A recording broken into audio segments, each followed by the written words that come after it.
Alright guys, welcome back to the channel. I know how crazy the last few months have been, so I really hope you and your family are doing well. My family is doing A-okay here in Dallas, so again, I hope you and your family are doing well. With all of that being said, my name's Robert, and I'm the host here on The Green Fee.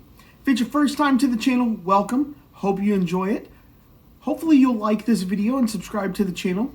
And before you watch this video, I'd really like it if you would take some time out of your day to watch my video on who I am, why I'm doing this channel, and why you should give a crap about who I am. So, after playing a few rounds of the COVID-19 era, I noticed a club that was usually really dependable for me was starting to fall by the wayside. My trusty Rocket M5 3-wood. Now, those of you who may not know, the Rocket 3-wood actually has 14 degrees of loft, and the misses were starting to become unbearable. I was topping the ball and hitting it 150 yards. I was starting to miss it low on the face, and when I missed it low on the face, I was just getting these low rockets that had no spin, and I wasn't able to hold a green or anything like that with it. I had no idea where it was going to go when I was hitting it. So I decided to take a look at something and see if I could fix this 3-wood with a simple loft addition. So with the 14 degree, I wasn't launching it very high. I'm not getting any spin. I'm just hitting these missiles. So I wanted to get some loft on it, see if I can increase the spin, and see what I could do. Now, my solution for this could have been go buy a brand new 3-wood for $300-400, or even buy a newer used one for $250. But instead, I decided to buy this. That's right, a Tour Edge CB5. Now, this club was a huge ball speed champion back when it released in 2013, and you'll still see some of these on a course even now. I've always been a huge fan of Tour Edge for their fairway woods. Their fairway woods are absolutely wonderful. Ball speed, launch, spin. Really, these guys took over the void that Adams made when they exited the market. They really focus on fairway woods, hybrids. They make drivers, they make irons, and while those are good, they're really known for their fairway woods. So let's take a look at the specs of these three.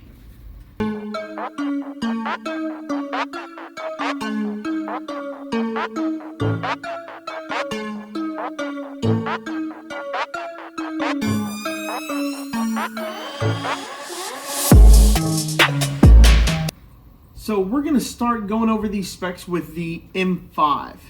So the M5, the Rocket 3-wood, has a 14 degrees of loft.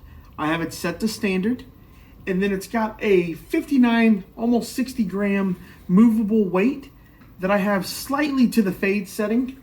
I sometimes will hook this thing off the planet, and I was messing with the loft a little bit, and I just simply never changed it off of the fade. That helps me keep the left side out of play when it comes to this club. All right, now that we went over the M5, let's go over the CB5. All right, so first thing is it's all titanium. Two-piece construction on the face. You can actually tell because right here, there's that little seam. That's actually where the face and the body are welded together. That's one thing about it. 15 degrees of loft. We're using a UST Mamiya ATOS 7S shaft. This is actually one of the more popular ATOS shafts that have ever been released. To this day, I know whatever they have left over in the warehouse, they will still let you, let some club builders get. It's really not much, but yeah, this shaft is really good. Very stiff feeling, but it will launch high and spin enough. So high quality shafts, and both have UST Mamiya shafts. Both are going to not make too much of a difference. One has a 70 gram, one has a 60 gram. That's one big difference. So let's see. All right, so now all I can do is take them out for a spin.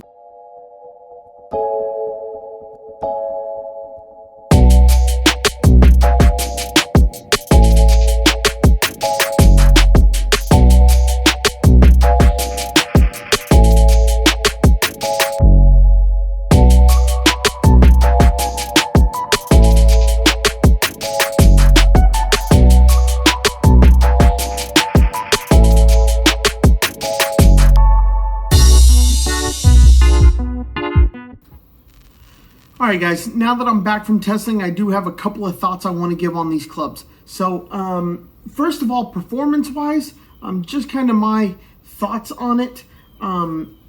Everything seemed to be pretty close. We'll look at the numbers here in a minute. But the biggest thing that I noticed was the sound.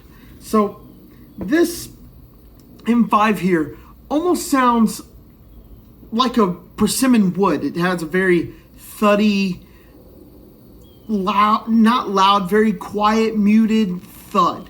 And the reason being is probably, I don't want to say this for sure, but this carbon fiber crown that's really going to mute that noise. You can actually hear it here. Hear how quiet that was? That ball was very quiet when it hit the face. Very muted. The titanium and the carbon fiber really mute that sound. I mean, it almost sounds like plastic. It's a persimmon plasticky sound. It actually sounds really good. That thud of the club sounds great. Now, I compare that to the Atos, and just right now you could hear it when I was picking it up probably. But this has much more of a pingy sound rather than that thuddy muted sound. This is a much louder, right? Sounds like metal here. Whereas the M5, when I do that, when I go much quieter, almost plasticky. So that's the first thing that I notice with the M5 is the sound. The second thing I also found is this CB5 really wanted to go left, and we'll see more of that here in a second in the rest of the video. But initial thoughts were it likes to go left, right?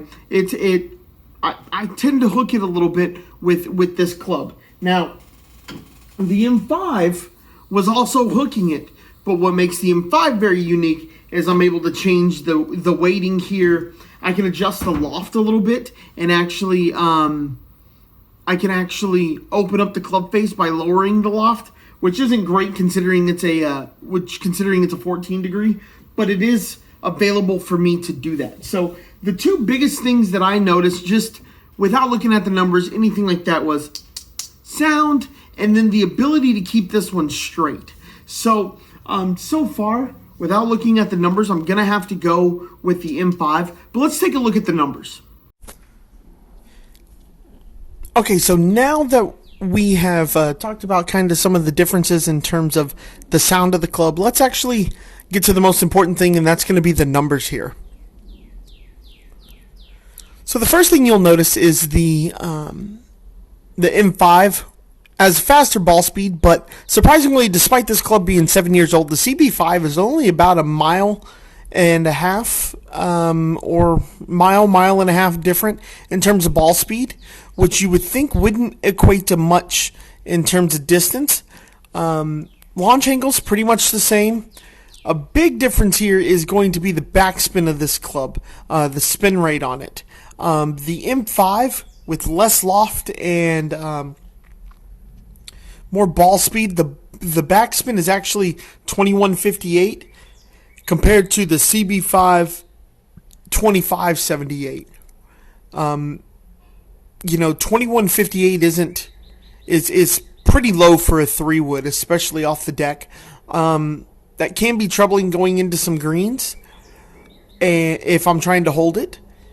Now, in terms of closeness to the center line, the M5 was significantly closer. That's all I can really say. The middle of its circle is much closer to the middle than the CB5 is. The CB5 had a tendency to go left, and it just kept going left, and so that puts us in a weird spot where if you want to hit the middle, the CB5 may not be the one for you, despite more spin.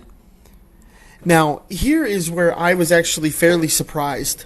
With the ball speeds being as close as they were, I was expecting distance to be a whole lot closer. So, actually, the carry on the M5 was 218 compared to the CB5 208. 10 yards is a significant amount of distance. And really, with ball speed being close, you can attribute this to the spin rate being much slower, and then that 1 mile an hour faster in the ball speed. Now, in terms of the total, I struggle to look at the total on things like this, especially on simulators, because who knows how the ground is set up, things like that. But overall, I'd have to say the carry total of the M5 at 218 was pretty impressive compared to 208. I wouldn't think 400 RPM of spin and 1 mile an hour make that big of a difference, but it really does. And so the one you're hitting further and straighter is probably the one you should go with. So while I am not saying that the CB5 isn't playable, it certainly is. The M5 was really good in this test.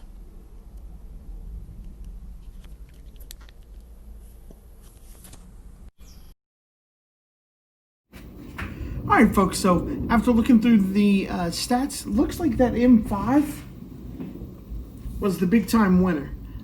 Faster ball speed, more distance, but there are a couple of little points that I did want to talk about when I discuss this.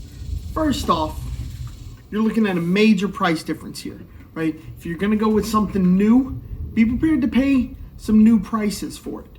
This club right here probably goes for about $200 pre-owned. Maybe $150, whereas I picked up the CB5 for $25. Now, is it worth $200 in performance? I won't say yes, I won't say no. That's really up for you to decide. For some people, $200 is no big deal for those 10 yards. For some people, $200 is a lot of money for those 10 yards. So it's kind of up to you to decide, you and your situation. Now, another thing that I want to point out with these clubs is what you're going to use that 3-wood for.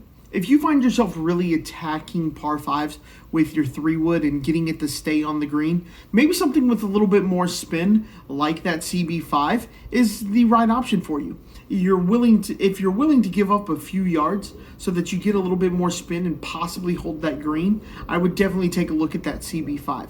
Now, if you're going to use something off the tee and it's strictly going to be off the tee, maybe occasionally go for a par 5, then you're going to want to go with the M5. So that's really something to also look out for when you are looking at clubs.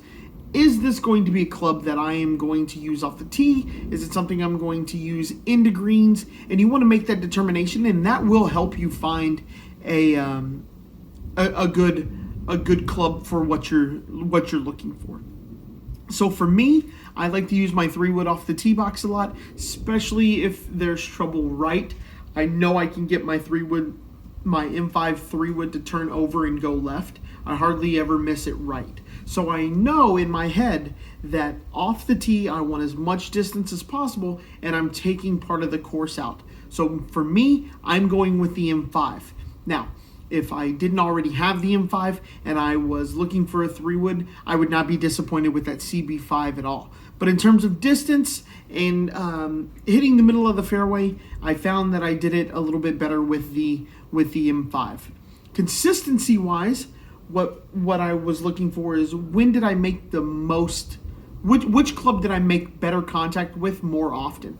And frankly, that was the M5 as well. I don't know if it was the heavier shaft of the CB5 that maybe I wasn't used to, since I do play a lightweight 3-wood shaft.